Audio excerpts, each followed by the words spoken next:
so here we are at Larian Studios. It's another deadline day, as you can see. Everybody's here. Actually, it's not really a deadline for us. It's a deadline for the guys that are getting the Xbox thing going. And here we are. So this is the box. This is Ego Draconis, the collector's edition. It was only released in a few countries like this, and it featured a big porcelain-like knight in it. Unfortunately, this one has his legs broken, like many hundreds of them. There was only a few thousands of them made. This is what it looked like. This is one of the few remaining pieces that is actually intact, and it was made in China, as you can see. And we're very happy, and you can open letters with it, so it's pretty cool. You look at the back of the box. What do you see? It says "Free the dragon within you." It's because in this game you could turn yourself into a dragon. It also claims that you have dynamic quest structure and all kinds of cool things which feature in an epic role-playing game. Looking back at this now and thinking of what was supposed to be on the back of that box, it's clear that we had to make really a lot of cuts actually. I remember that I went to the UK, pitched it to a major publisher, and the team had been working very hard on preparing a video, and this video was supposed to show the vision behind the game, so what all things were that you were going to be able to do in the game. And so it showed you that you could turn yourself into a dragon at will, anywhere in the game, and you had massive, epic air-to-ground dragon combat. Well, what we actually did was not a single particle. That was just launching a fireball every 20 milliseconds at the enemy, and that made it look like a continuous stream of fire. Just a small moment, you really felt powerful, torching the earth. You couldn't target anyone accurately. You were just spewing fire everywhere, and you couldn't really aim to like. And yeah, it killed everyone, but it was not really fun or anything. We allowed it for one boss fight. It was against the Dragon Terror Patrol. It was this group of 5 guys that specialized in killing dragons, and they had made a device that prevented you from turning into a dragon. And to stop you from disabling it, one of the guys had swallowed it. But if you killed him, then the thing was disabled, so you could turn into a dragon and kill the rest. But I don't know if anyone ever actually realized that you could do that, because it was not very explicit. They just said that, and yeah, but they were really, yeah, exactly. They were because they were really, really strong. They were kicking your ass. But if you knew that you could just kill one of the 5 and then from then on turn into a dragon and kill the rest, then it was an easy fight. But I don't think anyone ever found out. But it's Dragon Terror Patrol, that's also short for DTP. Yeah. I know. Yeah. That's how smart we are. So yeah, that was a little wink. You wanted to make fun of the publishers, actually? Or? No. It was an homage to them, because, well, yeah, I mean, that's what we do. No, we never make fun of anyone. That's not our style. That you could also turn yourself into a half dragon. So that was a form that we thought up so that you would be able to also turn into a dragon in a dungeon, because if you try to fly in a dungeon, it's rather painful. I think it was balancing wise, because I mean, people would always be a half dragon. There's no downside to that, being the half dragon. He got back into the game as a as an elf dragon, I think. Dragon elf. Yeah, dragon elf. That was the name. Yeah, we did reuse the model for a species on the ones on... We didn't really reuse him. At first he looked like this. I think it was fun to play, but it wasn't special enough. In the end, I think we just stopped using them because as we started fleshing out the normal hero, the warrior, the melee skills, etc., we noticed those are actually more fun than the half dragon, which only had a limited set of skills. According to programmers, design couldn't do it because it was unbalanceable. And according to design, programs couldn't do it because it was too slow. Exactly, the Xbox didn't do it. We had to remove like half the characters from the dragons. Yeah, it was disgusting. All the animals in Broken Valley as well, like all the animals, they had to be removed because that was too many characters in the same area. You know the killer bunny that appears when you kill 30 bunnies? Then there were not enough bunnies in the game to make it appear. So, and because it was an achievement to kill it, we had to make sure it was in. So we had to put bunnies back in, to make sure we had at least 30, so you could do it. Yeah, it was crazy. We had this half dragon, so we also had a very, very, very extensive combat system which featured all kinds of moves that you could do, including blocking and parrying and evading and jumping in all kinds of directions. And it all looked very neat. We had multiplayer, which was a big feature, so the quests were going to be done such that you could play them in single player, but you were going to have a separate campaign, so you could play in multiplayer. We started off with a different branch in multiplayer, and it worked-ish until halfway, and then we needed more focus on the other parts of the game, so the focus shifted away from multiplayer. And then eventually it became way too much work to get multiplayer back in. Because they couldn't make the quests interesting enough. With multiplayer it's a lot more complex, as we're noticing now. Well, let's just say it's design reasons, but the technical stuff was an added bonus when we scrapped it. Yeah. Because it was a lot of work. But it was actually working. Multiple dragons, the physics syncing, it was all there. I think we had like 30 or 40 large levels that we were going to do, where in the end I think we ended up with 10 or so, or no, even less. Yeah, this is, you remember those... I do remember, I made most of that stuff. Yeah. It's too bad, huh? Interesting story. Most of it got scrapped though. Yeah, I remember. I mean, I still have the designs right here. I remember I built this whole city, Elegant City, and then took like 6 months to build that thing, and then suddenly someone came and said, yeah, look, so it looks good, but we're gonna scratch it. When I see you holding this stuff, it looks like the design phase was already pretty far. Pretty much, man. We had designed a lot of it actually. But for some reason it got scratched, Frank. Do you remember why? Yeah, I remember why. Apparently we couldn't make it to the deadline, and back then we were making Flames of Vengeance, and you know, we might as well just kept it in and made it better with Dragonite Saga, like we did with the rest of the game. I remember you cried that day. I cried. You cried. I guess that's what happens in the video game industry. No, only to you. Yeah. You're working a lot slower these days. I'm working a lot slower. I'm not making as much content. Yeah, it's better that way. It really looked awesome. Really, a lot of it did look good. Look good. This is Black Ring Count. Beautiful area. We had an enormous world, and a really, really, really big world, which was necessary because we had all these races that we were going to cover. You had the elves, and the dwarves, and the orcs, and the undead, and the imps, and the lizards, and well, all the races that were ever present in the previous divinities were present in this game world. As a Dragon Knight, you went around the entire world and met with all the races, and you had to convince all these races to send a delegation to the battle tower, and your battle tower would become sort of your headquarters, or where all your armies would amass.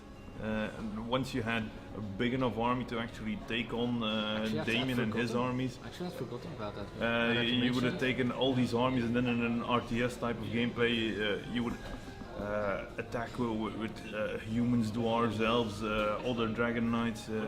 It's a whole lot of work, because just for the end game you need to implement an entire RTS, and not only that, you need to implement a tutorial so that people know how to play the RTS, and you're stepping away completely from a game that already had two genres, because you had the grounds RPG regular gameplay, and then you had the dragon action combat sim. We had a battle tower, which was like a central hub where you were going to accumulate not only troops to help you in the end fight, but also cyclopses who were kind of servants that were going to serve you in this tower, and you could customize the tower like it would be a Sims type of game. So it was fairly extensive. Initially, when we were pitching this game, we were trying to sell it to the large publishers, but they weren't interested. They didn't believe that a team from Belgium was capable of doing that. Actually, one of the publishers even told us that Belgium was renowned for not having any artists, and I was so shocked by that when I came back, I vowed that I was going to put him in the game in a not so flattering role. And we did, actually. We made him the guy who is soul-forged to a chicken, and the player in the game is killing chickens all the time, so this guy is total in panic that his soul-forged chicken will be killed. So the pitching to the large publishers didn't work out, despite the best efforts of creating this movie that we had done, which showed all of the features. And so we ended up with publishers with less money, and that meant that we had to make a smaller game. But we said, let's keep the ambitions high, basically like we originally intended them, and see where we end up.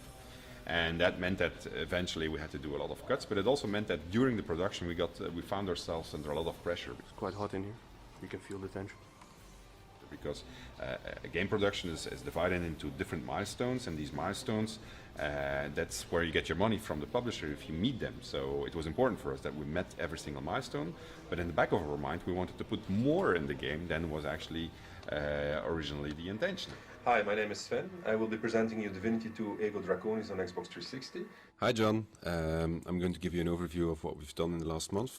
Hi John, this is Milestone 3, the Broken Valley 2 vertical slice. Every single thing which you see on the screen has been redone.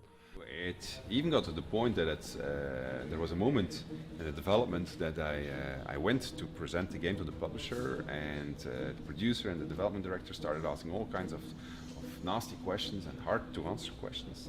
And I told them, yeah, it's going to be okay, it's going to be okay, trust us, we made RPGs before. And they said, no, we want to see it now because we think that the game is really deeply in trouble.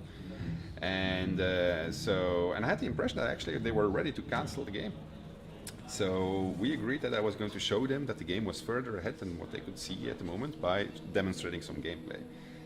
And I came back to Larian and I didn't tell anybody that of these cancellation plans that were running around in their heads, or at least that they had given me the illusion of. But I said to Farhan, our lead designer, I need to have a movie, or at least a series of movies which shows multiple quest outcomes, and you have 2 weeks to make it, and it's rather important that I get this. And so I remember Farhan was quite angry at me because he said the engine is not ready, it's not in the state, and I said, well, I still need the movies, I mean, it's for whatever reason. And so he came through, he made the movies, but he didn't have such an easy job making the movies as far as I remember. Are we rolling? Alright. Hello ladies and gentlemen, this is Farhan Namna speaking from Larian Studios. Alright, hello ladies and gentlemen, this is Farhan Namna, lead designer at Larian Studios. Alright, are we rolling? Excellent. Hello ladies and gentlemen, this is Farhan Namna speaking. Hello, John. This is the actual footage. This is, what's that? Road giving me a sword and something. Yeah, I was pretty wasted actually. It was like at night, we had a couple of beers and everything, and still recording the quest. What the hell are we? Oh, I'm inside a rock. Look at this, John. This is beautiful, John. Look at this. This is beautiful. Oh look, there's a cross here. What does that cross do? It's telling me I have a new quest event. It's like chasing the dragon. Puff the magic. Like, you know, eventually Sven would, you know, like, bribe them or somehow just, you know, go out with them and everybody would get wasted and then somehow the milestone would be approved. So yeah, this is what's left over from our QA team, our quality assurance guys, who were doing the testing for Dragon Knight Saga and Ego Draconis. We're going to have to set it up again for Original Sin and Dragon Commander. So we had testers, I think we had over 50 or something. We had testers in Germany, in India, in Romania, in Ireland, in Canada, and obviously also in Belgium. It would have been a better idea actually to put them all in Belgium, but that's a publisher thing. We started getting help from our publishers and also from third-party companies like there was one in Asia, which those guys weren't too good. They were always focused on little details where we wanted different feedback, but they would make up these bug reports that made no sense at all. Like one of the epic ones is the duck is, look at what she makes, she's in Imperial White, and that was the bug report, and we kept sending it back to the guy like, what do you mean, the duck? And he said, the duck, problem with duck. But no, that's all we got out of it. What was the problem then? We don't know, it's still a mystery. The duck, it looks fine, it goes like this, there's no problem with the duck. So now we're making this anthology box. This is the prototype actually. And it's bringing back a lot of memories because it spans 10 years of Divinity. Yeah, that's right. Matthew with a stick. He's famous. He pokes with the stick, see? I think you hurt someone.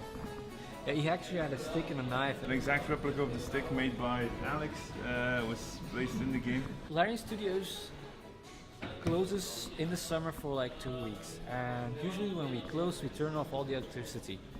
Now we also turned off the electricity of the big giant fridge. After 2 weeks of heat, it was like something died up there, and I remember Lynn had to call a special team to clean it. It was really these guys in white suits going upstairs. It was amazing. At a certain moment, there was like rats running everywhere, and you know, every morning when we'd get in the room, it would actually smell like weed. But it wasn't. It was just the dead rats. It was really awful. But apparently you still had fun. So we had plenty of fun. It was like the time you went to the Ardennes. Oh yeah. Is that a good example of that? That is a pretty, Jesus, yeah. It was a pretty nice 19th century building that really looked cool. And I believe the last day we found out that curtains had caught fire and a lot of things were broken. There were wine stains on the old carpets. You know, like they had really old carpets, like tapestries that were more than 100 years old, that had quite some damage to them. The music was going outside, the window was open, Kirill was playing very loud. We were sitting in the bloody jacuzzi with like 15 guys in a jacuzzi which was meant for 4 persons. And there was another jacuzzi next to it which was with plenty of cold water in which Ken had jumped. This was middle of winter also, right? But yeah, not a lot of people were here that still remember that day. Good days. We had a lot of fun. We really had a lot of fun. But we also had a lot of hard times and a lot of work. And there were a lot of sleepless nights, and the sleepless nights, they were not always caused by the actual work, but sometimes they were the strangest things. I mean, I remember Kirill flooding the office and getting a phone call at 3 o'clock at night by a panicked artist saying, Sven, come to the office, there's water everywhere. The water was really streaming down the stairs everywhere. It was seeping through the ceiling. It was flooded. All the ceiling tiles were damaged. All the carpets, everything that was standing on the floor was ruined. Do you now change your approach on making the RPG? The thing is, you always know where you start, but to be honest, you never know where you're going to end. So the best approach I've learned is that you try to have fun as you make it, and then hopefully that fun is going to brush off on the player. He's going to have fun too. And you do your best. What more can you do? Despite all the overtime, the long hours, the fights, the everything, at the end of the day, it's still an awesome group of like-minded people who get to make video games. I mean, how many people can say that? Yeah. Well, 40. Yeah, it doesn't have a stick now.